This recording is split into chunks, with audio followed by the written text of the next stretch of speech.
To the story now, a group of students from our area living through the war between Israel and Palestinian militants. 28 students from Aardvark Israel, it's a gap year educational program, are settled in Jerusalem and Tel Aviv. Debbie Goldsmith, executive director and co-founder of the program, joins us now from Jerusalem, along with Rebecca Last, a student from Westchester County. Thank you so much. I'm so happy you both are safe. Rebecca, what has your experience been like? It's been a lot of stress. 2 days ago, we woke up to the sirens and we were in and out of the shelter all morning. But yesterday, things started to calm down. And then today, of course, there were sirens again. So the news is all over the place and it's very stressful. Debbie, what are you going to do with your students? Do they want to go home? Do they want to stay? So we have approximately 160 students here from all over the world, almost 30 from the New York area. About 10 to 15% have asked about flying home or have made plans to leave. But right now we're making modifications to the program in order to allow them to stay. We are getting involved in volunteer activities to support our troops and to provide assistance to families where one of the spouses has been enlisted into reserve duty.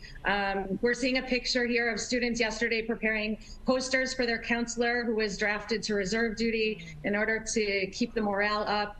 And we're just staying safe. Rebecca, kind of difficult to be there. Your parents here, I'm sure you're in communication with them, and they've probably been very stressed out and worried about you. But what are you telling them and making sure that you're okay? Because you've decided to stay, correct? Yeah, that's correct.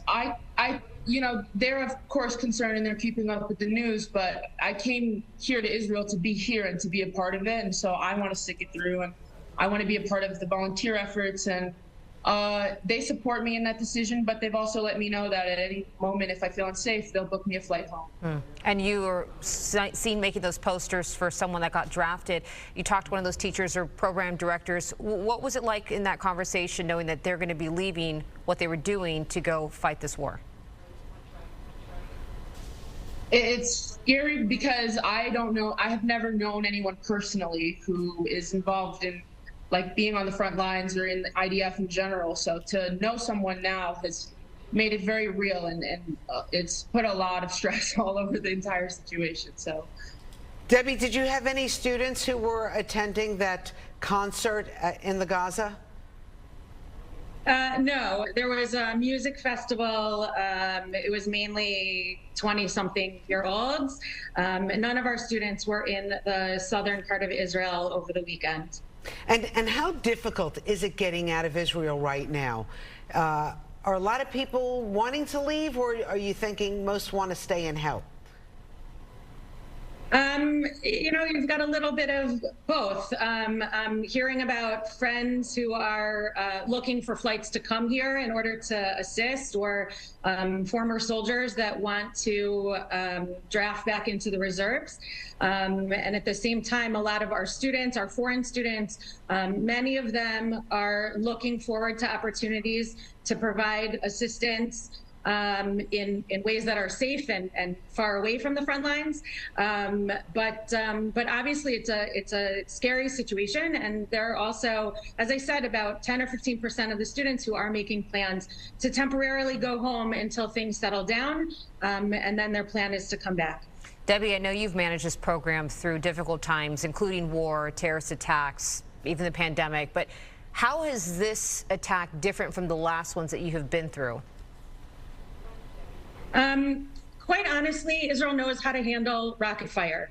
The Iron Dome defense system is highly effective at keeping our citizens safe.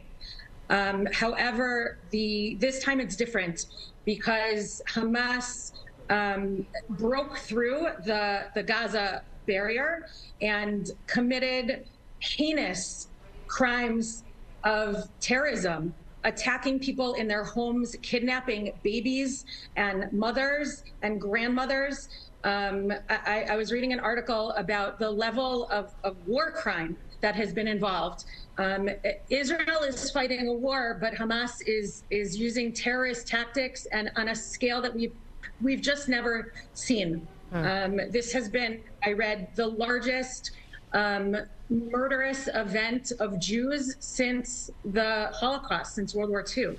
So the scale is much different, and it's incredibly emotional reading these stories of people who have been affected in the South. Well, I'll tell you, you two were brave, staying there and helping out. We appreciate you coming on Good Day New York. Please be safe. Debbie Goldsmith and Rebecca Last, we appreciate you coming on Good Day. Thank you.